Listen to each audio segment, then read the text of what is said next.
Namaste, and welcome to the Wisdom of the Bhagavad Gita class tonight on Yoga Kirtan Hawaii. My name is Janapati Das, and thank you very much for joining me tonight for this class. Please accept my respectful obeisances unto all of you who are tuning in tonight to hear from the Wisdom of the Bhagavad Gita. I'd like to offer my respectful obeisances unto my spiritual master, Jagat Guru, Siddhaswara Rupananda Paramahamsa Srila Prabhupada, and to His Divine Grace A.C. Bhaktivedanta Swami Prabhupada, who has translated this Bhagavad Gita that we use for this class, the Bhagavad Gita as it is. So I recommend that if you... There's Bhaktivedanta on the back. If you are looking for a Bhagavad Gita to read, this is the only authoritative Bhagavad Gita translated in English by A.C. Bhaktivedanta Swami Prabhupada, and that's what we use for this class. So, as always, we will start our class with the hearing and repeating of Krishna's most holy names. So please join along.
Haribo.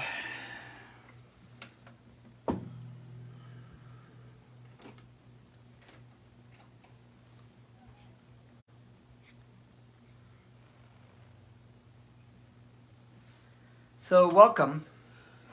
Welcome tonight. If you've just joined, my name is Janapati Das, and we are about to get into the Bhagavad Gita as it is. And the Bhagavad Gita is translated as a song of God. It's a song, but it's also love. It's a treatise on a relationship, the most ultimate relationship that we have. That is the Jivama, the spirit soul, the living entity, and the supreme soul, or the supreme personality of Godhead, Sri Krishna. And tonight what we're going to do is we're going to read in chapter 9 of the Bhagavad Gita and get into there. And we've been talking a bit in these classes about the different kinds of philosophies and whatnot that Krishna has been teaching to Arjuna. And so I'm going to go ahead and just start reading 3 verses, starting with chapter 9, text 26, text 27, and then lastly, very last verse of the chapter, which is text 34.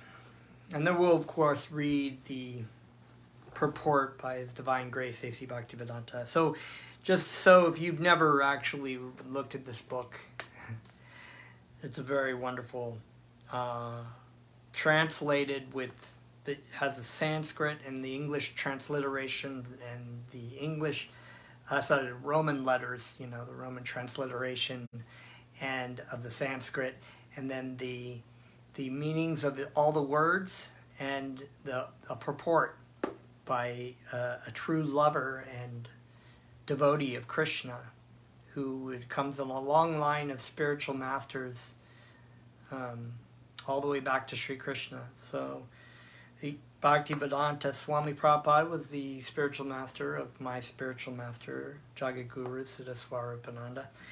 And my spiritual master taught me this, but this is very wonderful. So we'll get into this, okay? So I'm going to read I think I'll read the Sanskrit tonight, just so you get the feeling of it. And excuse me, I'm not a Sanskrit scholar, so I may not do it at justice. So this is text 26, chapter 9. Patram pushpam phalam toyam yome bhaktya prayachati tadaham bhaktya uparatyam ashnami prayatamat atmana. Okay, so the translation. If one offers me with love and devotion a leaf, a flower, fruit, or water, I will accept it. It's a very wonderful. I want to read the verse again because it's a very key verse. It's actually very important in the life of devotional service to Krishna, in spiritual life, for so many reasons that we will get into here. If one offers me with love and devotion a leaf, a flower, fruit, or water, I will accept it.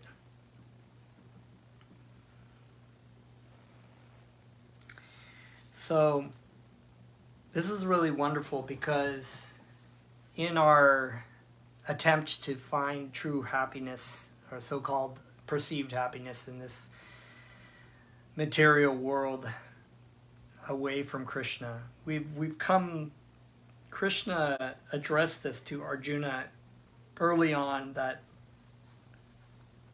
that every living entity is every living entity in this material world is conditioned to believe that they are the body that they are wearing. And what do I mean by that, actually? Because what he makes very clear to Arjuna in the first place was that, Arjuna wanted to not fight in this battle because he saw that his family members and his friends and people that he loved were fighting on each side of this battle.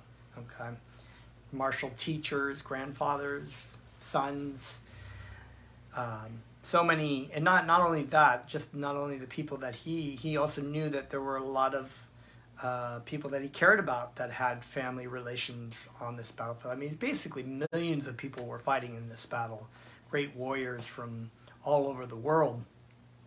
And so he felt very compassionate for this great slaughter that was about to take place in this huge battle of Kurukshetra. And so he decided, this is not worth the kingdom that we're fighting for, because if you know the story of the Mahabharata, there's a very large backstory to this and why this battle was taking place.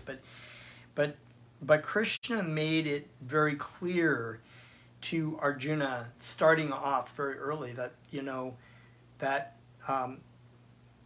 never was there a time when we did not exist, right? Or nor do we cease to exist in the end. So what he was stating in that was that there's the body or the dress that we wear is temporary. It comes into existence. It has some time in this world, probably, potentially has some offspring and then dwindles and then vanishes, as it says in the Bhagavad Gita. But the living entity, it's also stated in Bhagavad Gita, chapter 2, verse 13, that as the embodied soul. So he's saying an embodied soul, the living entity in the body, covered by the body, the subtle body and the gross physical body,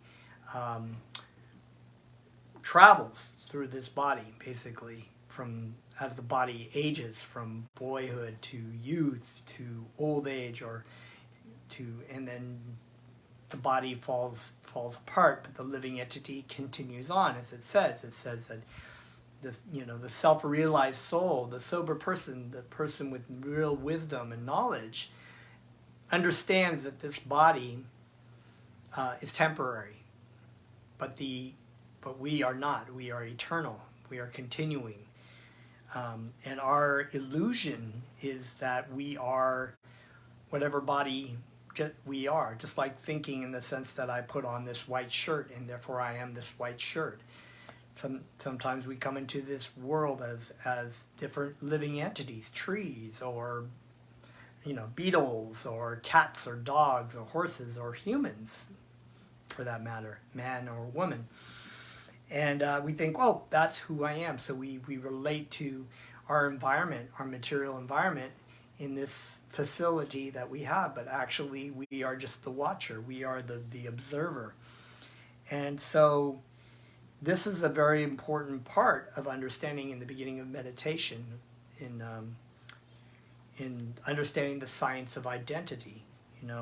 We understand that aham brahmasmi, I am spirit soul.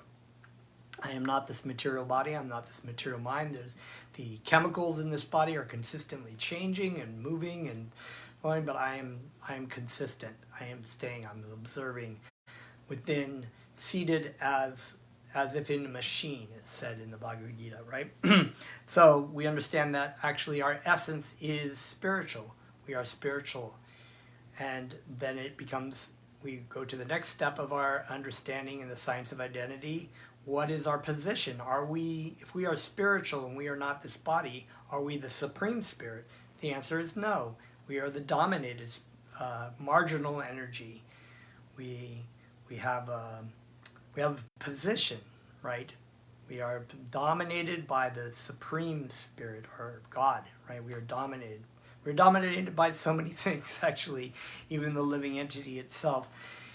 We are here, dominated in this body, dominated in this environment, and we have so little ability to do anything, really. I mean, we can't even control. We can't control when we want to eat. I mean, we can kind of somewhat control that, but we can't control when the hunger comes. We can't control when we have to go to the bathroom. We can't control the fact that our body gets older. We can't control sickness to an extent. And we can definitely not control ourselves from eventually our body dying. So we have very little control. We are dominated. We are spiritual. We are the same in spiritual energy, the same spiritual energy as the Supreme Spirit, but in quality and not in quantity, right? We are dominated, right? We are spiritual as an essence. We are dominated as our position, and then ultimately, if we have a position of being dominated, we have to have a function, and that function obviously is to render loving service to the Supreme Spirit. And that's where we come to this point, right? We've talked about the different kinds of energies in the previous chapters, of course, chapter 7, talking about the material energies, earth, water, fire, air, ether, mind, false ego, intelligence, right? And we've talked about the spirit souls being the superior energy of Krishna, right? So now we've come later in these chapters to read about Krishna saying, this is what we want. This is how you can serve me. If you offer me with love and devotion a leaf, a flower, a fruit, or water, I will accept it. Now, it's very important to notice that. First of all, Krishna makes it so easy. You know, that saying that if you take one step towards God, God takes 1,000 steps towards you. And there's also this analogy from I guess it's the Upanishad, the Mukanda Upanishad, about the two birds. We've talked about that before. The two birds sitting on a tree. One is the Supreme Soul, and the other one is the Jivatma, the living entity, who's fixated on fruitive activity. But in other words, the bird's just eating the fruits off the tree. In other words, the tree represents material enjoyment, material attempted enjoyment, right? The living entity, the other bird, being the spirit soul, is behind him, observing, waiting for that bird to turn around and realizing that consumption of the material energy will not actually bring true happiness and satisfaction, but that he has to turn to his friend and recognize his relationship. And this is what we are talking about here, is this relationship of love and devotion. The Bhagavad Gita is a song of God, but it is also a conversation. In other words, there are many schools of yogic thought that will actually say that we are all God, that there is no real God, but actually that we come to know that everything is just one energy and we are all one. And but actually, this is not true. This is true. There's variegatedness in the spiritual realm. There is a Supreme Spirit, and there is the living entity. And without that relationship, there can never be love. You can't have love. You know, a lot of the saying of having, loving yourself. How do you do that? How do you love yourself? You can't really love yourself. A love is between a relationship between two people. I have these pictures here. You have Krishna and Balaram. Relationships. They have all the birds that are relating to them. I have another picture over here. Krishna's holding a little bird. Pictures of Krishna oftentimes are, Radharani and Krishna. There's a relationship. There's always a relationship of love. And similarly, we have a relationship with God, but we've actually forgotten this relationship of, we want to be God, and we really want the love. But every attempt for us to find this love is done through the lens of this material body, thinking, I am this body, right? And if, I try to satisfy what I can through this body, I will find true happiness. But we find this time and time again, just does not work. It doesn't work for anyone. We never find happiness. The boy or the girl who we thought was going to bring us true happiness is now bringing us misery. The chocolate cake we ate makes us feel sick. It's like, there's so many things, but actually turning that propensity to find a desire for love to the Supreme Lord is the true source. And so we can actually act in this world, as is stated here, offering with love and devotion. And it's very, because it's not just offering fruits and flowers just as an offering. People offer to do things with a hidden agenda, or this is with love and devotion. Love and devotion.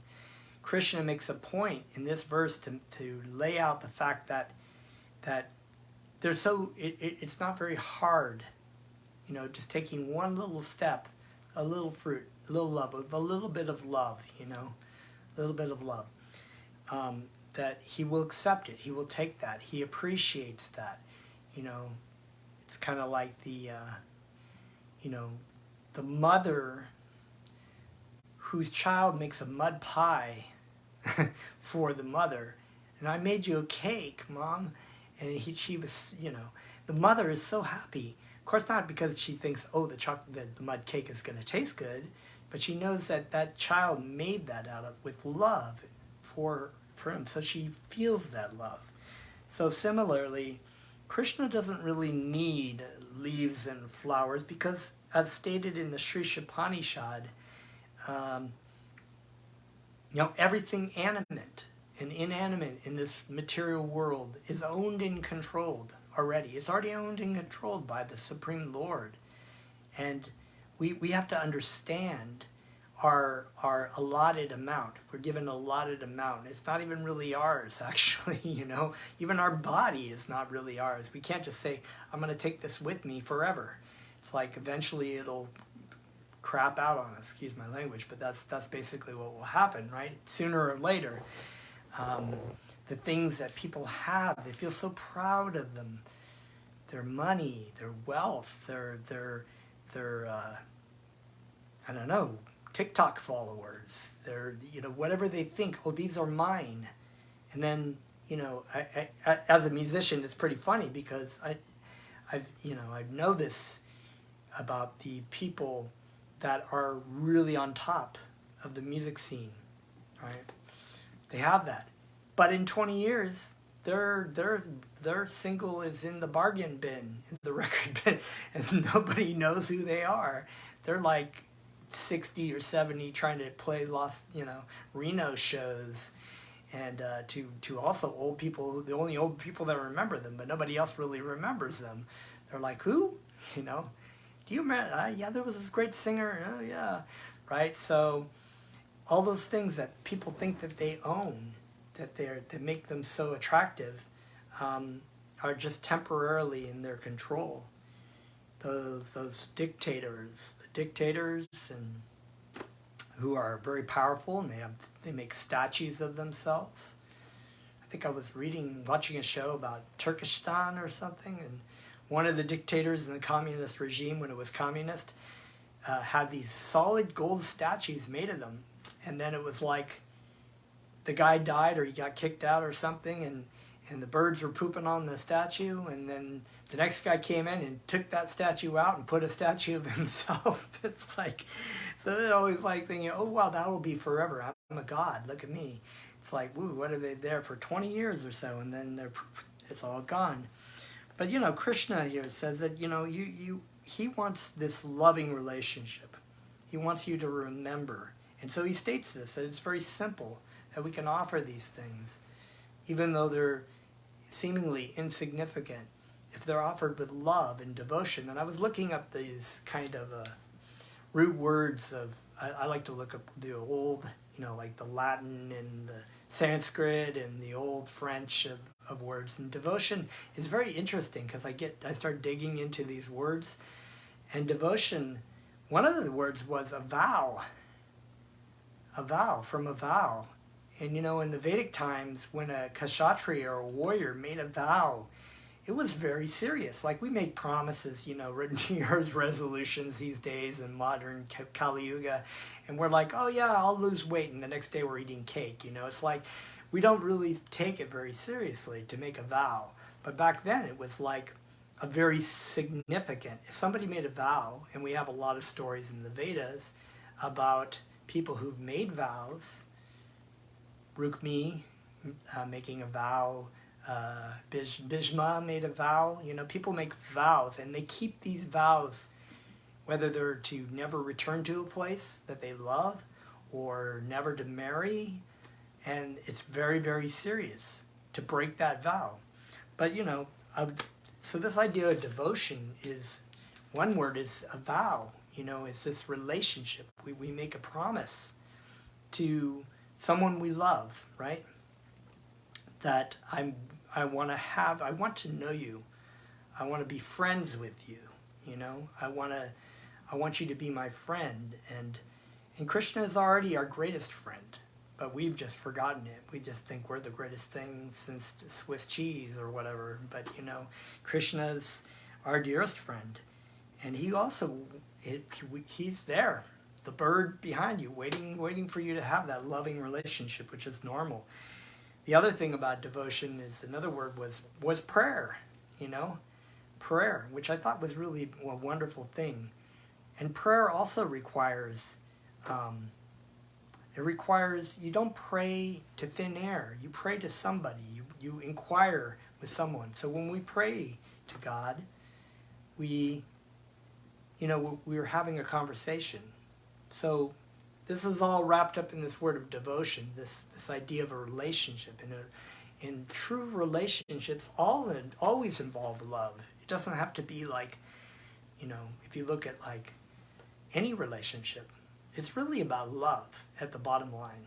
You know, a true relationship, your mother, your father, your grandfather, your children, your grandchildren, your wife, your husband. You know, even dogs. You have relationships with your dogs. You love your dog, you know. Maybe the dog loves you, at least if you're feeding, if you're getting fed or something, I guess.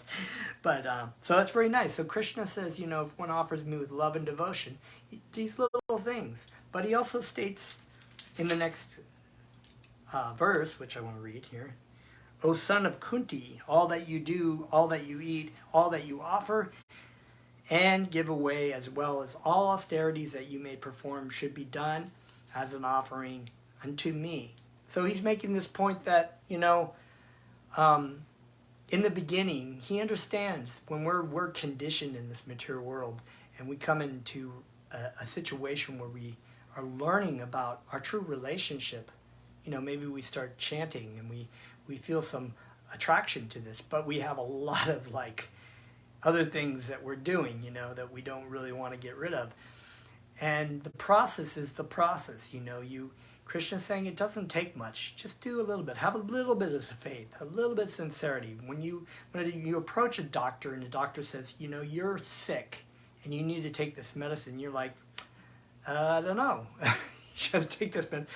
You do. You say, okay. You don't normally go, well, doctor, what is this medicine? Is it really going to help me? No. You generally, you're going to be like, okay, this medicine works, so you take it. And you may not feel initially the effects, but you keep taking it with the faith that you know the doctor knows what he's talking about. Similarly, it's kind of not a perfect analogy, but the spiritual master, the spiritual teacher, tells you about Krishna. He says, you know, it's not much you have to do. Just come and chant. Just come and chant. That's all you have to do. You know, just give a little offering, do a little bit, and just be consistent with it. You know, have a little bit of faith that even if you have all these doubts, you know, it's okay. Or all these things you want to do, and all these things that you like to do, and you know, but you'll eventually find, and we actually will teach this in the meditation classes, that how do you make your life become a meditation? You know, how do you make it all become a meditation? And then when you approach this situation and you find, wow, this is really awesome. I really like chanting. I really like to offer my food.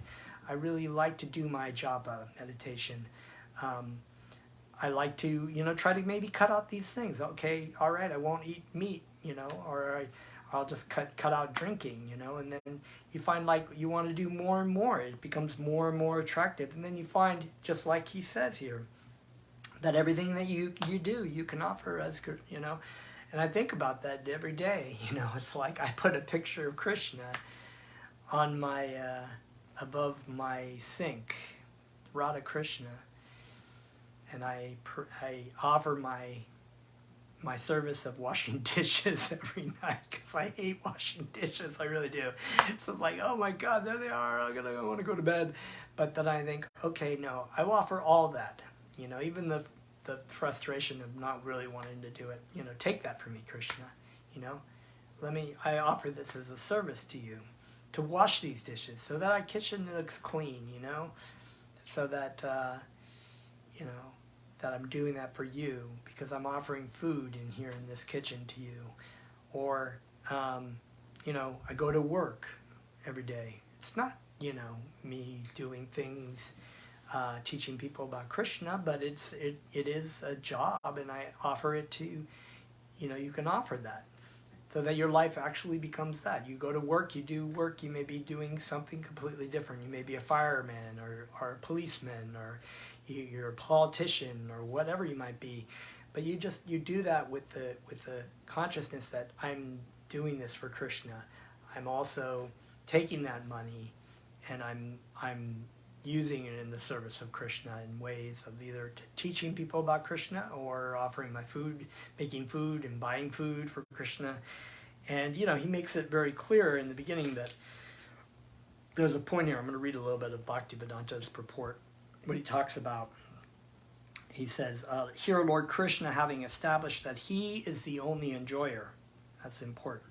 Hrishikesh, he is the master of the senses, right? We're satisfying Krishna's senses. The primeval Lord and the real object of all sacrificial offerings. Sacrificial offerings is another name of Krishna, Yajna, which means sacrifice. He is the source of all sacrifices. Reveals what types of sacrifices he desires to be offered. If one wishes to engage in devotional service to the Supreme in order to be purified and to reach the goal of life, the transcendental loving service of God, then he should find out what the Lord desires of him. So that's also another very important point, is that, we're talking about, making your life an offering to Krishna, but there are things that maybe Krishna doesn't really like. He doesn't want you to, if you go work at the slaughterhouse, he actually said he doesn't state that he likes slaughtered animals. He's a lover of the cows, Govinda. He's like, he doesn't accept meat. He doesn't accept fish or eggs. He does accept dairy, right? And it does state here at Bhaktivedanta makes, So we should know, what am I doing for Krishna, right? Am I going out and doing something that's actually making me get more entangled? Like, say, if I'm a, strip dancer or something, is that really pleasing to Krishna? No, because, people are objectifying your body and blah, blah, blah. So not everything that you do will be pleasing. So you have to use some intelligence, right, to know exactly what you're doing. So thus, meat, fish, and eggs should not be offered to Krishna. If he desires such things as offerings, he would have said so. Instead, he clearly requests that a leaf, fruit, flower, or water be given to him. He says this of offering, I will accept it. Therefore, we understand that he will not accept meat, fish, and eggs. Vegetable grains, fruits, milk, and water are the proper foods for human beings and are prescribed by Lord Krishna himself. So there are many kinds of foods that we can offer to Krishna, and it's very wonderful. And it's said that,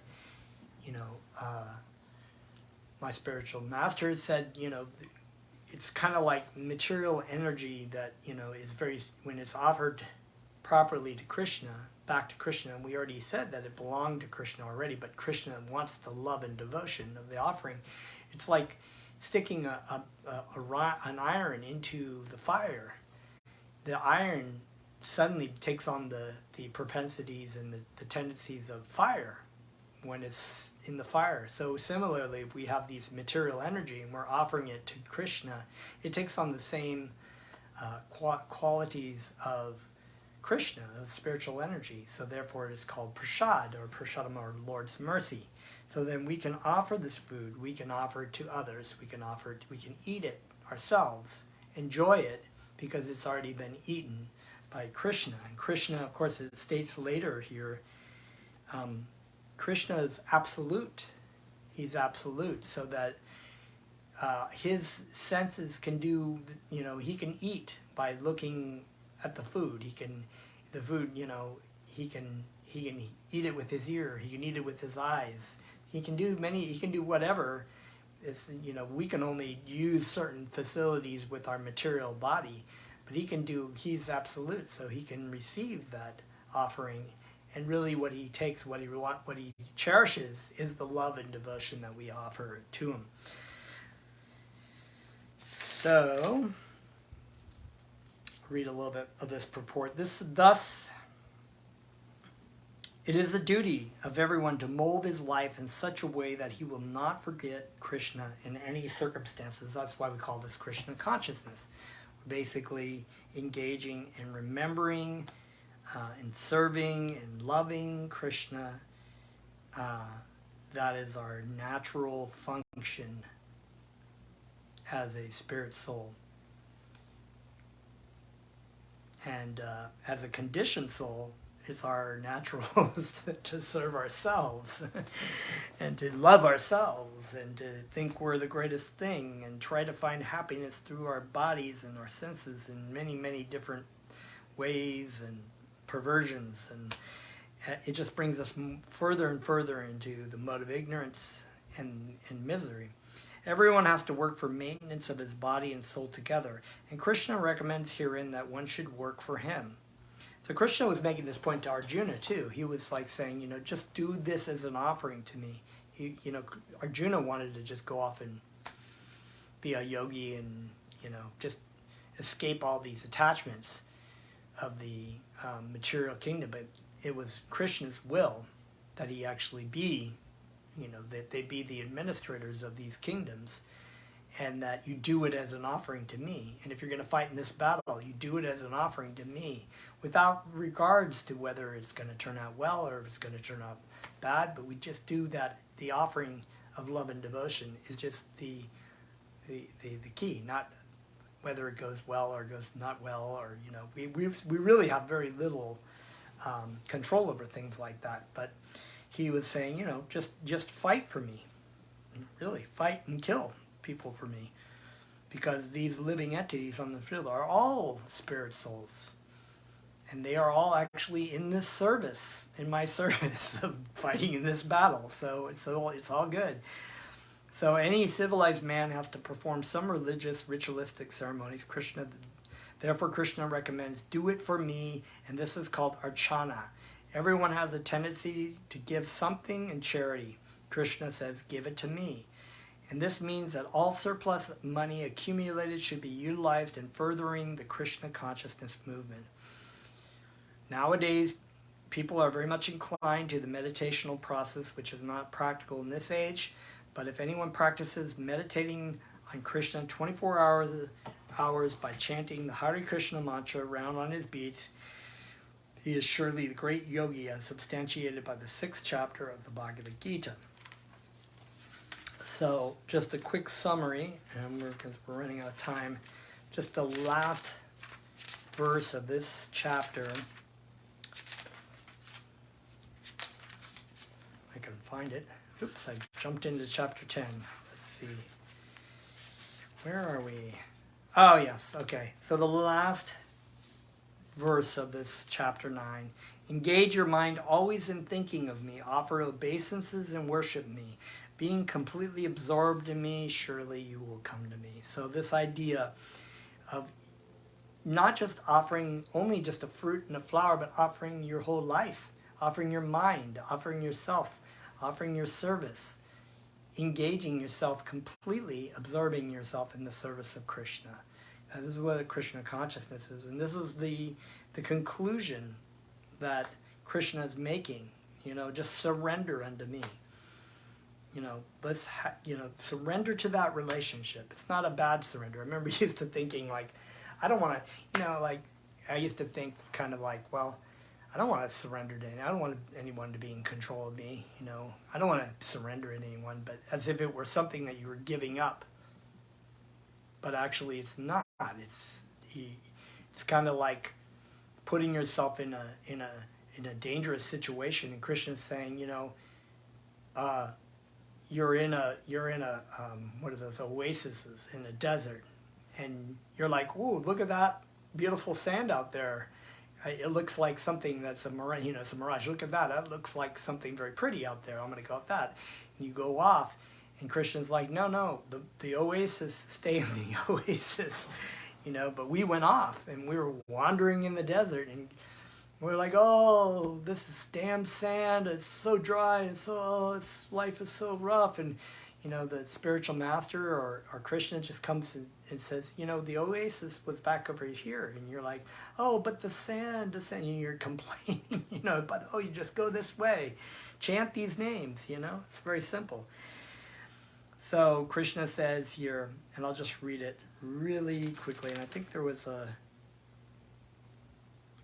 is a beautiful poem, just the last part of this purport, about Krishna, in which it is clearly stated that any person who is engaged in the worship of demigods is most unintelligent and cannot achieve at any time the supreme award of Krishna. The devotee in the beginning may sometimes fall from the standard, but still he should be considered superior to all philosophers and yogis. One who always engages in Krishna consciousness should be understood to be the perfect saintly person. His accidental non-devotional activities will diminish. So those things that we're like all attached to, they just kind of fall away, The more you're like, oh, this is much more tasty. I'm going to, and then you're like, I used to like to do this, or I used to like to eat meat or drink alcohol, but those things are kind of yuck now to me because I'd rather be doing this. And that just takes some determination, You need determination to it's like God helps those who helps themselves. So it's not just like, oh, well, Krishna will help me out. There is that, you do take complete faith that Krishna will protect you. But at the same time, you have to have a determination to consistently engage in the process, even if it's a little bit every day. And that when we teach meditation, we're teaching, the quality and the consistency is more important than the quantity. If you're not consistent, if you're consistent, yes, but if you're like working out one time a month for 4 hours, you're not going to get the results if you work out 30 minutes a day every day. So we teach these meditation. Do your beads, do your chanting and Guranga breathing. Maybe read a little scripture. And Yoga Kirtan Hawaii is a wonderful, wonderful place because it has such a great library of kirtan, of these classes on yoga wisdom. We have meditation, experienced meditation, how to teach us how to do meditation, and lots of kirtan. So you can engage in this every day and listen to it every day. So there's no excuse. So let me finish this. One who always engages, okay, let's see. His accidental non-devotional activities will diminish, and he will soon be situated with any doubt in complete perfection. The pure devotee has no actual chance to fall down because the Supreme Godhead personally takes care of his pure devotees. Therefore, the intelligent person should take directly to this process of Krishna consciousness and happily live in this material world. He will eventually receive the supreme reward of Krishna. That's nice. I like that. So, I lost my pick. So I think that's all for today. It's like I knew if I put my pick there, it would fall down. So I'll just play. Thank you very much. Let's chant. Oh, there's a pick.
Haribol. Thank you very much. Okay, so have a wonderful evening tonight, and we'll see you next time. Haribol.